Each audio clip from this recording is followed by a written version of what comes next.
सीमा एक रेखा ही नहीं, एक परिभाषा भी है।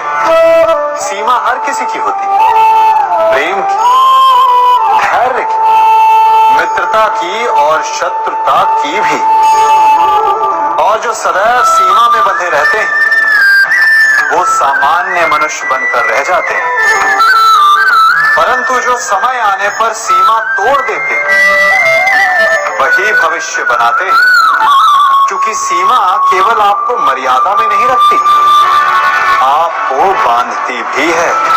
अब ये आप पर, मुझ पर, हम सब पर निर्भर करता है कि ये जाने कौन सी सीमाएं हमें बांधती हैं और कौन सी सीमाएं शक्ति के नए मार्ग समक्ष लाती हैं। इसलिए सीमाएं तो जो कर सकते हो उससे अधिक करने का प्रयत्न करो, तभी नई सीमाएं बना पाओगे।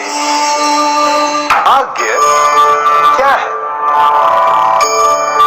जो आपने किया उसे भोगना भाग्य है, या जो आपके पूर्वजों ने किया उसका फल भाग्य है?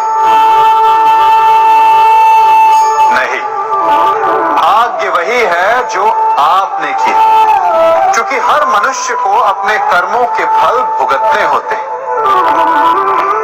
इसलिए यदि जीवन में कुछ भी करें तो उस पर अपनी दृष्टि अवश्य रखें, क्योंकि आपके एक कर्म का फल आपका भविष्य बदल सकता है। हम वही बनते हैं जो हम चुनते हैं, क्योंकि वही हमारा भाग्य बनता है। मनुष्य सुंदरता से आकर्षित होता है, उससे प्रेम करता है और असुंदर को देता है। ऐसा होता है ना? क्या आप ऐसा नहीं करते? करते हैं।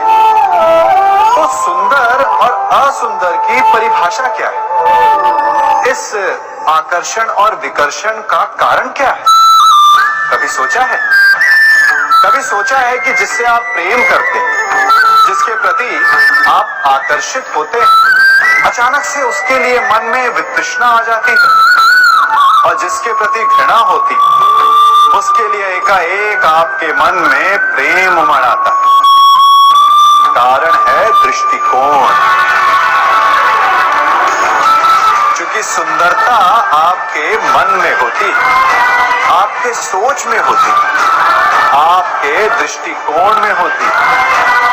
इसीलिए किसी को कीचड़ में खिला हुआ कमल सुंदर लगता है, और किसी को निर्मल चंद्रमा में भी कलंक का धब्बा दिख जाता है।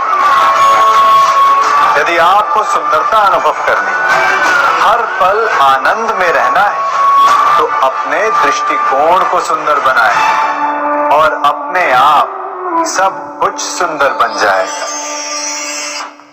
हम अपनी सोच और संसार की मान्यता के अनुसार अपने विचार बनाते हैं। जैसे सत्य कहना धर्म है, असत्य कहना पाप, सहनशीलता धर्म है और क्रोध करना अधर्म, उपकार करना, जीवों पर दया करना धर्म है और निष्ठुर होना अधर्म।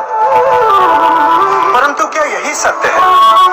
क्या कभी कभी परिस्थितियां इन आवेशों को उल्टा नहीं कर देती? करती। यदि इस संसार में कुछ धर्म है, कुछ पुण्य है, कुछ महान है, तो परिस्थिति के अनुसार चलना। जटायु स्मरण है आप सबको, वो जिन्होंने रावण पर क्रोध किया था, उस पर आक्रमण किया था। उस समय जटायु का क्रोध पाप नहीं था, धर्म था। इसीलिए अंत में उन्हें भगवान राम की गोद मिली। और कुछ ऐसे भी होते हैं जो धर्म को सहनशीलता समझकर हर अन्याय को सहते हैं और अंत में वो बाणों की शैया पाते हैं। यदि कोई पशु या व्यक्ति अकारण आक्रमण करके किसी निर्दोष के प्राण लेने की चेष्टा करे, तो उसके रक्षा हेतु उसका वध कर देना पाप नहीं, समय की मांग है। क्योंकि आक्रमण भी आत्मरक्षा लक्षण ही है। यदि किसी दुष्ट की सहायता करने से सामान्य मनुष्य को कष्ट पहुंचे, पीड़ा पहुंचे, तो उसे सहायता ना देना ही धर्म है। अकारण क्रोध अस्वीकार्य है, परंतु यदि क्रोध से कुछ शुभ पाप बाहुभीत हो तो क्रोध और दंड भी धर्म ही है। संसार का सबसे बड़ा पाप क्या है? असत्य बोलना, हत्या कर देना, चोरी करना या किसी का अपमान करना। संसार का सबसे बड़ा पाप है किसी निर्बल को सताना, और संसार का सबसे बड़ा दंड भी उस निर्बल के मुख से निकली हाय है। आप देख रहे हैं मैं क्या कर रहा हूं? मैं लौह पिघला रहा हूं, और ये लौह पिघलता है इस चमड़ी की बनी धोनकी से निकली हवा से। तनिक सोचिए, एक मृत पशु की खाल से बनी धोनकी कितने कठोर लोहे को भस्म कर सकती है। ठीक उसी प्रकार आप चाहे जितने भी शक्तिशाली क्यों ना, यदि आपने किसी निर्दोष, किसी निर्बल को सताया तो उसके मन से निकली हाय और उसका श्राप आपके जीवन को भस्म कर सकता है। स्वर्ण, सज्जन पुरुष और परोपकारी मनुष्यों की गति एक समान होती है। यदि स्वर्ण टूट जाए तो उसे गर्म करो, ताप दो, पिघल कर वो फिर से जुड़ जाता है।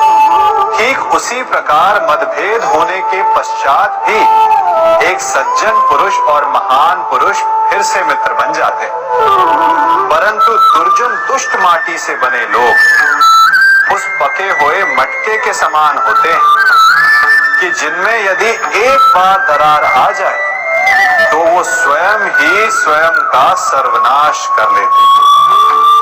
इसलिए मित्रता केवल सज्जनों से ही करें ताकि मतभेद ना। दुष्टों का समूह अपना नाश स्वयं ही कर लेता है। यदि कोयले की खान में जाओ तो चाहे जितनी भी सावधानी बरतो, अपने वस्त्रों पर कालिख लग ही जाती है। इसलिए दुष्ट मित्रों से सावधान। सज्जन शत्रु प्रत्येक परिस्थिति में श्रेष्ठ है। प्रत्येक मनुष्य सफलता पाने के लिए कार्य करता है। कुछ सफल होते हैं, कुछ नहीं होते, और जो सफल नहीं होते वो सदा अपनी असफलता का कारण या तो अपनी परिस्थितियों को बताते हैं या अपने सहयोगियों को दोषी ठहराते हैं। परंतु क्या वास्तविकता में ऐसा ही होता है? क्या कोई परिस्थिति या कोई व्यक्ति किसी की असफलता का कारण बन सकते हैं? उत्तर हाँ भी है और ना भी। कैसे? आप इस तितली को देख रहे हैं? आपने एक मक्खी को भी देखा हो। प्रकृति ने दोनों को समान गुण दिए रस पान करने का। एक तितली फूलों पर जाकर उसका रस लेती और इस अवस्था में नए फूल खिलने की व्यवस्था भी करती है, और मक्खी घाव पर बैठती, घाव को सड़ाती है और रोग भी फैलाती। यदि इसमें किसी बात का अंतर है तो केवल सोच का। यदि आप उचित मार्ग चुनेंगे तो आपको सफलता मिलेगी, आप में उत्साह बढ़ेगा, और यदि आप अनुचित मार्ग चुनेंगे तो आपको असफलता मिलेगी, निराशा मिलेगी। अब उचित मार्ग चुनना है या अनुचित मार्ग, ये निर्णय तो आप पर निर्भर करता है। मनुष्य सदा भला बुरा, खरा खोटा, सत्य असत्य की बातें करता है। सत्य को अच्छा मानता है और असत्य को बुरा। परंतु क्या आपने कभी ये सोचा कि प्रत्येक वस्तु, प्रत्येक भाव का एक महत्व होता है? दोनों ही एक दूसरे दूसरे के पूरक होते हैं। यदि काला रंग नहीं होगा तो क्या श्वेत रंग की आभा का अनुभव होगा? यदि असत्य नहीं होगा तो क्या सत्य के महत्ता का ज्ञान होगा? यदि बुरा नहीं होगा तो क्या भले पर आपको विश्वास होगा? कुछ महत्वपूर्ण है तो दोनों के मध्य का संतुलन। बुरी से बुरी वस्तु, समय या भाव, कोई ना कोई स्वयं में शुभ छिपाए रखती है। कभी काले गरजते मेघों को देखा है? उसके किनारे भी एक स्वर्णिम आभा होती है। उसी प्रकार यदि आपके जीवन में बुरा समय आए तो आपको अपने सच्चे मित्रों की पहचान हो जाती है।